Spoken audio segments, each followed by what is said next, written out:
گھڑی کے اوپر، چونکہ گھڑی بہت مشہور زمانہ جو ہے وہ ہو گئی ہے، تو وہ گھڑی کے اوپر بہت ساری باتیں ہو رہی ہیں، بہت ساری چیزیں ہو رہی ہیں.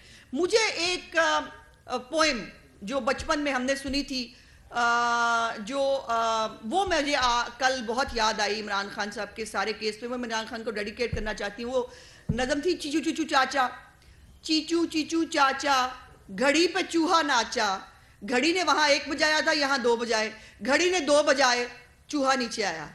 تو یہ جو چوہا ہے جس نے یہ چیچو چیچو چاچا کھیلا پاکستان کی قوم کے ساتھ، اور گھڑی وہ درست کہا ہے کسی نے کہ گھڑی کبھی کبھی ٹائم بتانے کے ساتھ ساتھ بندے کی اوقات بھی بتا دیتی ہے. اور عمران خان کی اوقات یہی تھی کہ وہ ایک گھڑی چور ہے. اور میں سمجھتی ہوں کہ اچھی گھڑی سے بری گھڑی تک کا سفر جو ہے عمران خان صاحب کا، اس میں پاکستان کی قوم نے دیکھا کہ اللہ تعالیٰ اس اچھی گھڑی سے بری گھڑی تک کا سفر جو ہے، اس بری گھڑی سے اللہ تعالیٰ سب کو بچا لے. جس طرح سے عمران خان جو اپنے آپ کو صادق اور امین کہتا تھا، وہ اتنی بری طرح ایکسپوز ہوا.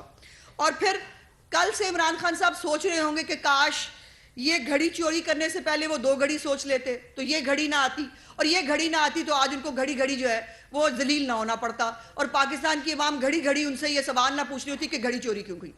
اور یہ گھڑی چوری جو ہے یہ عمران خان کا ٹریڈ مارک ہوگا. عمران خان جب بھی زندہ رہے گا وہ تا زندگی گھڑی چور کہلائے گا.